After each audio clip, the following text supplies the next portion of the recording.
Hi, everyone.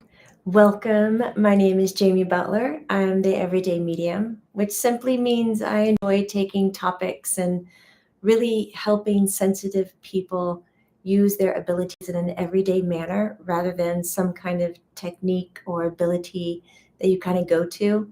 I like to talk about our sensitivities, psychic abilities, intuition, like in a very normal, everyday way. And right now, I feel like the majority of us in different parts of the world are kind of stuck in a rock and a hard place because there's some crazy choices being made in the world and there are some changes coming, and the energy for November and December of 2025 is going to be a little wonky, a little different, and it's going to give us the opportunity to make some really wonderful decisions and outcomes with it. But to get there, I feel like a lot of us are kind of resorting to want to have control over things. I need control over that because I don't understand where it's going or what's happening.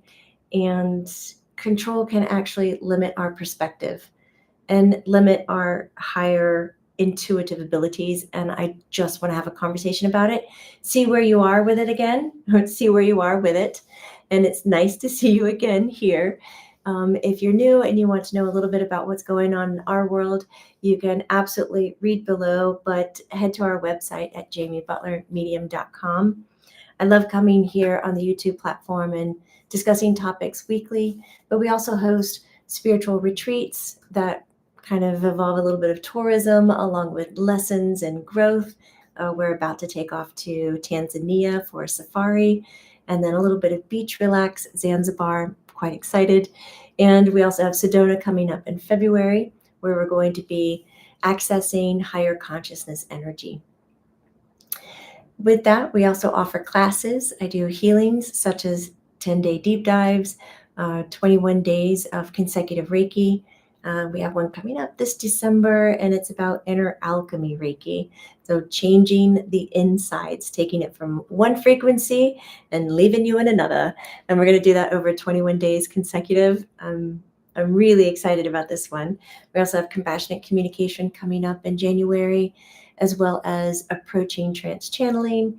And if you have studied Reiki to the level of second degree, I teach a deeper class. It's a lot on the woo, but really in the world that we operate in, but we just don't have a platform of talking about using healing energies in that way. I'm going to do a Reiki and quantum fusion class. That also starts in January. So you can just go to the website and see the stuff. I'd love to have you in a class. I really enjoy teaching. I will say I do have a coworker here today. His name is Leroy. He's a kitten and he is unpredictable, and I just don't know when he's going to pop up, if at all. But he is anchored hard around my feet right now. And when I move, he kind of gives me a little hug with his claws. So if my face winces, it's not about the topic. It's about the aggressive love I'm getting around my feet right now. Okay, how do we approach this change in the atmosphere, change with everything that's coming into your life, whether that's personal? We have a Luminaire here talking about being conflicted in love, like whether that is needing a divorce, wanting to reunite, wanting to stay together, wanting to switch things up, wanting to move, or tapping into what the government is doing or people in power are saying, offering what the media is presenting, which in my opinion, I don't feel like it's the whole story, but that's just me. But wherever we are, when we get into these unpredictable zones, sometimes we resort back to an old school way of managing things, which would be to get in control of it, to exert your energy, understand it, grab hold, and lead or manipulate or contribute to the chaos until you feel like you're connected in a way where you know that you can identify that you're safe.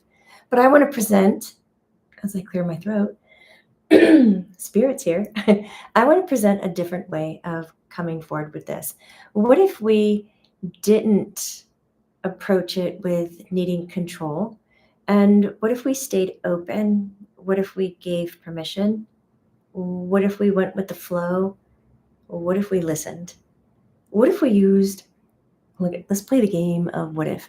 What if we used our entire body, spirit, mind, emotions, like our entire instrument, not just our physical things and the stuff that we can exert our power over. What if we used all of it, all of our instrument, and we stayed very present with what's happening?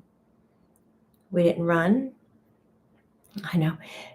I'm probably going to hit a lot of topics where you're like, oh my God, you can't say that. Like, there's no absolute way, 100%, that we can sit still and speak, or sit still, not do anything, but have action. So there are a lot of things that are contradictory emotions inside of you, what you're seeing on the outside, what you want to be happening on the inside. So you'll have to use your own discernment and tap into your own intuition. So let's talk about it that way. When we go to control something or seek control or push our ideas, ideology, um, our definitions onto somebody or onto a situation, it's commonly that we're doing it to avoid discomfort, or that we're really uncertain and we don't know what's going on. So if we can just feel like we're in control over it, then we can feel okay, like we can calm down a little bit. But when we're highly sensitive, us now, our group, I got 1 foot free, so I'm tucking it up on the chair. If you came in late, it's the cat at the feet, making a very interesting claw shoe.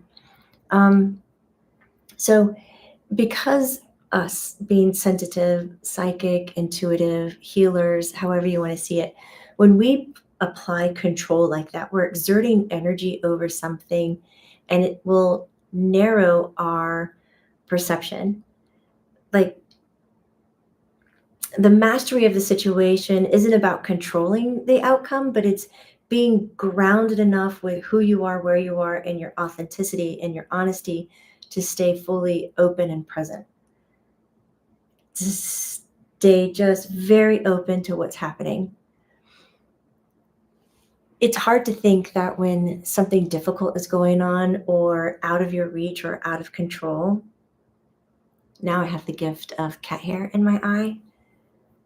These live streams are so much fun. What you get to witness and step into, I can see it floating in front of me. When we get into uncertainty and we want to like control it or exert our energy over it, it doesn't allow things, the energy around you, to move freely. And it actually locks you into an avenue that might be one you don't like, that you really didn't like to begin with, but you felt like you had no other option. I had no other choice. I had to grab the bull by the horns. I had to step in and really exert myself. I had to, but I think the had tos come from what we were taught and what we were learned. What we were learned. Huh, we'll pretend that that was good English. It was, it comes from old ways of being. But now that we're sensitive, if you can find your strength in staying open to what the situation is, then you don't put yourself into a path, an alley. You stay open to all possibilities, and your allowance of being open, what you're allowing, is that the situation can then morph and move to a more authentic pace than what you were contributing to it. We all know that when we observe something, we're actually altering its outcome. So if we're observing it with this intense energy of trying to control it, what are we really saying about it? I don't trust you to take care of me, so I have to run this. And there might be situations where that's absolutely true. I can't speak 100% across the board. Like I said, you have to apply your own like gut instincts, your own intuition, your own discernment. But it's it's something that we need to be aware of in these moments of change as we move into higher frequencies. We haven't been there before. It probably won't look comfortable. We probably won't love it at first glance. Who knows? Some of you might massively fall in love with it and get it. Others might struggle and say, but I like this, but I come from this, but can I, but a shift is being asked of you mentally, emotionally, spiritually, maybe physically. We don't know. What if in the moment, we connect to our intuition and we step away from needing control. And we actually have the strength to admit that maybe we don't know what's going on, but we use our skills of observation to, I guess, see. But observation comes in so many different levels, like to energetically connect to it and then bring that information in. It's like talking about the power of vulnerability when you're being asked to stay open in a moment that you want to exert control. But this is just one of 4 things that when I sat down and I was like, what would serve me better instead of me getting in there and just handling the situation, roughhousing it, stepping over subtle light energy, pushing a tad bit of aggression. Like control often needs a little bit of aggression, assertiveness. And I came up with needing to be open, to allow things to flow organically, and to participate in that by being open, staying present, and to give permission. The quantum field that we talk about when we have psychic powers, when we're sensitive, that's defined in quantum physics. It's not really defined in Newtonian law, right? Not in 3D mass. A lot of what we do as sensitives, people go, wow, that's so unique. I don't really understand it. I don't know where it comes from, but that really resonated with me, or that was very accurate. That was very true. You're like, okay, well, we're actually both resonating in physical matter and spirit matter at once, Newtonian and, quantum physics at once. I don't know if we're a half and half right now. I don't know what's happening, but we have both of those frequencies. And the quantum world isn't linear. Like it communicates through frequency and flow.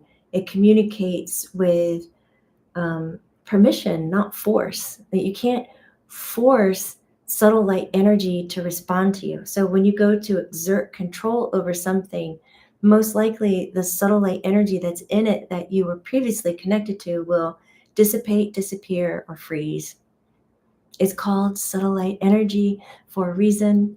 It's subtle. Like even when you go in and you try too hard or you hold it too firm, like this experience is amazing. I have to really slice and dice and measure and analyze and hold it tightly so it doesn't go away. And then it's gone. And you're like, I can't even remember what that felt like. I can't even remember what happened. And you get a little weirded out by it because it was so real to you a moment ago, but then all of a sudden it's not. Like I think the more we demand clarity, the less we can perceive it when it comes to subtle light energy. It's not about making demands, it's about giving permission. It's not about pushing, it's about allowing. It's the dance. You resonate with it. If you're resonating with it and you exert control over it, you're shifting it and it's changing the equation completely.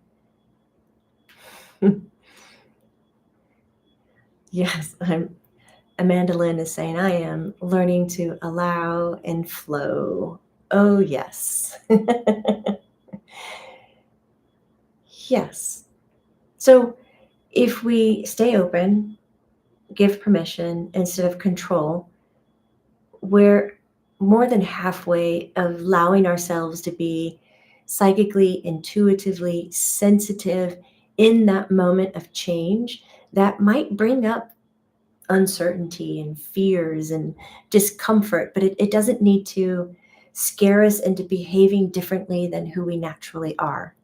So 2 other things I thought of was, some of you love this statement. I know some are like, I'm just kind of over this, but go with the flow. You're going to go with the flow. Letting go in a moment of conflict or uneasy or uncertainty is an act of alignment. It's not resistance. It's not like surrendering your control means that you're going to be very passive and you just go belly up and you're like, you win. Like, you win, I let go. it's everything I don't understand. You got it. I'm out of here. It really means that when you're letting go this way, that you're aligning to the greater movement of consciousness of what's occurring. It's this greater big picture that you're participating in. You're not stepping out of it. When we lighten up on our ability, or not ability, when we lighten up on our need to control or steer or use force, when we lighten up on it, intuition just naturally comes on in. Like if we go, I'm going to step back from that. I'm going to catch my breath. I'm going to count to 3. I'm going to count to 10, and I'm going to take 3 breaths. Oh, there's all kinds of techniques. I'm going to do all these things, and I'm going to get grounded. I'm going to get back in my body. When you pull back like that, intuition, all of your clairs, your sensitivity, everything like that, just naturally comes up to the surface, and you have all of these resources all of a sudden where a moment ago you didn't. You didn't at all. I don't know why I'm laughing. It's really awful, but it's like something that was blocking your flow of energy just lifts and removes, and you're just able to receive everything that you were needing in the first place. So this is the go with the flow. It's letting go. And letting go isn't losing your direction. It's not surrendering. It's not going belly up. It's joining the current of energy that already knows where to go. It's often, and more often than not, a little bit more intelligent than you. So you just kind of go with it. Of course, if it's completely not resonating with you, you're not going to go with that flow.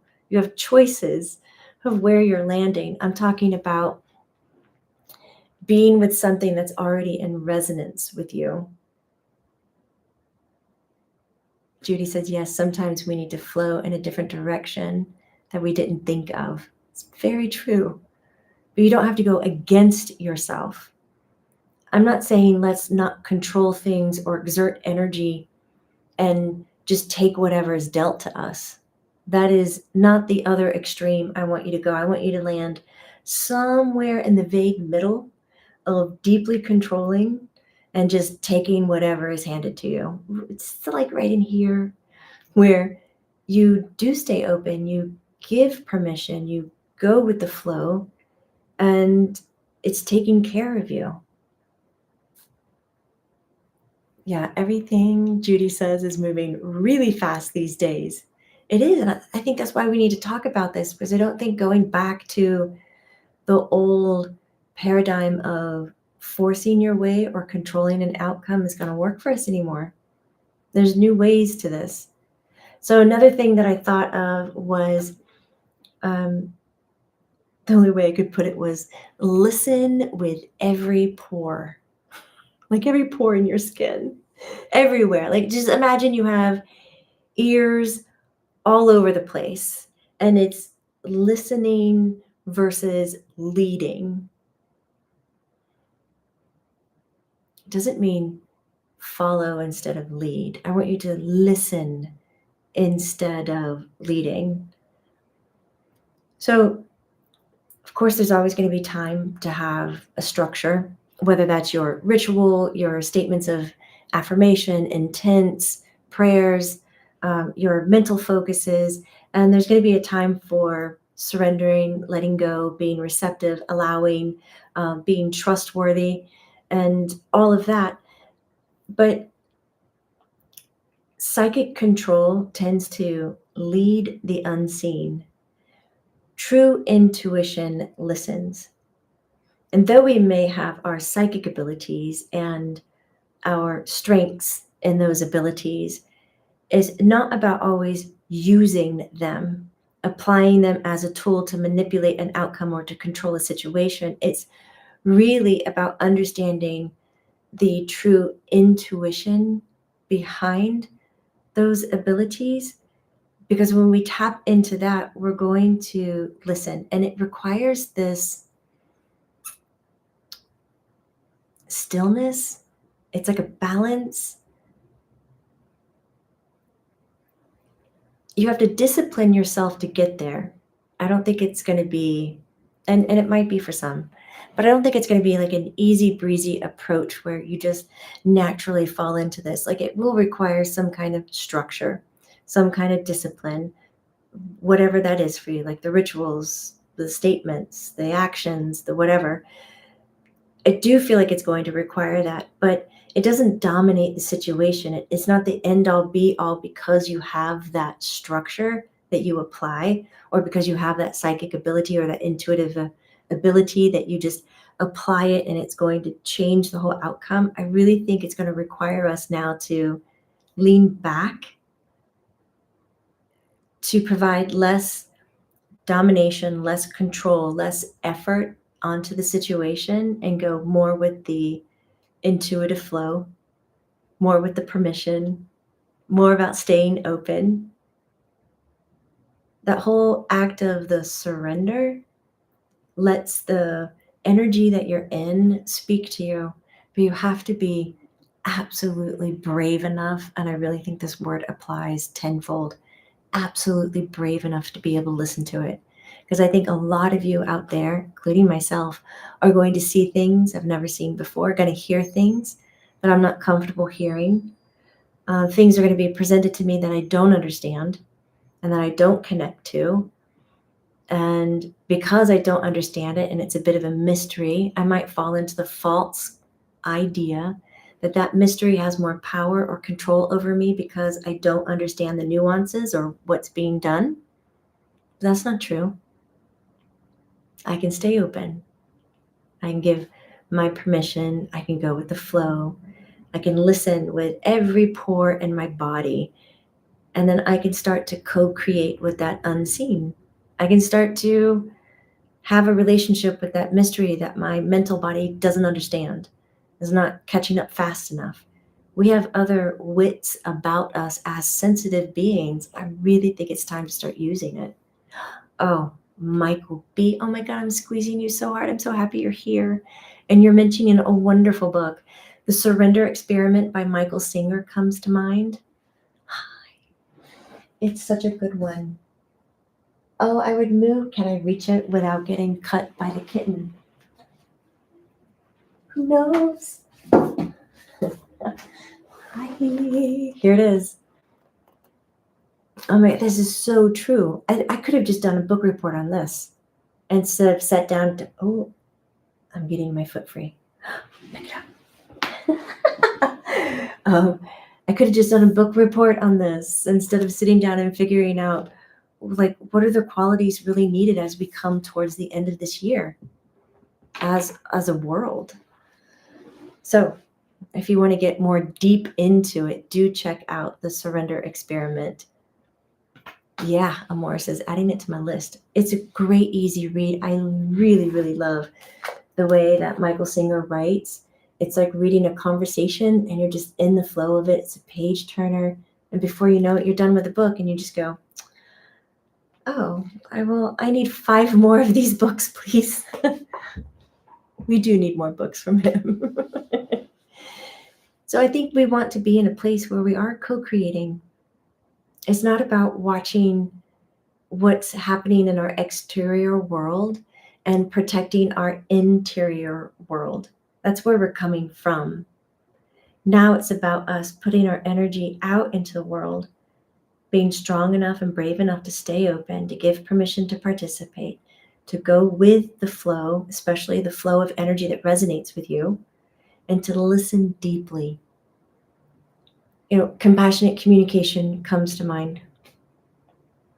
And if you haven't dabbled in discovering a deeper way of using conversation, definitely look into nonviolent communication by Marshall Rosenberg. Great, but there's Lucy Liu writes a lot of great companion pieces to nonviolent communication. If you want to get into a class, I'm offering one in January, and we can go down that rabbit hole for like 6 weeks. I keep feeling like we need another 6 weeks to do kind of the practice bits, but we'll get that out there. But it helps you stay within your body, within your instrument, within your abilities as a sensitive, as a psychic, as an intuitive, and not the operator or the need to exert control or energy externally to get your needs met. It helps you understand from an internal aspect how you can engage with the outside world to get your needs met rather than exerting. We can be in harmony. I fully believe it. Fully believe it. So I'm hoping if you're coming across something in your world that you kind of have this instinct, I guess, urge to control, like to jump in it, I hope you allow a moment of pause and just sharpen your skills a little bit more. We need your sensitivities in the world. This is what's helping us change to what many people are calling the new earth, the new frequencies, higher frequencies. And it's happening because you're changing your approach to really difficult situations. And shout out to Katie in Greenland. Hi, nice to have you here. Oh, Shadres, I'd love to have you in compassionate communication. It's absolutely wonderful. It's really wonderful to have you here. I just thought I would jump on and just rattle the cage a little bit and remind you as we go into this growth spurt that's coming for us, or that we've already started, that we want to maintain our higher perspectives. Let's stay up there. We don't have to play the lower frequency game. We can use all the skills we have in different ways and get better outcomes. I believe now that we're ready for better outcomes, we can understand them. We've seen them happen here and there in your life, but I think now we're in a position where we can maintain them. Part of a family. I'd love to fingers go into the keyboard. If you liked the brief conversation on YouTube, please give us a thumbs up. Subscribe to the channel, which will notify you when we go live, which is now usually on Wednesdays. I love hearing from you. If you have any topics that you would like to really look at or kind of break down, like if this is happening in my world, how do I apply my sensitivities to it? How do I apply my psychic abilities, my intuition? Because a lot of times our response reactions are still in the 3D world, our human, indoctrinated, habitual world, when it's time now to practice that space right before you make a decision, that little gap where you're like, oh, higher frequency self. Okay, I've learned all these things. Now I'm applying it. I'm not dipping back into who I was. I'm coming forward with where I am. Sweet. I believe in you guys. This is so warm and lovely. Have a great rest of your day. Remember, this isn't woo-woo. It's true. Take care, everyone. Bye.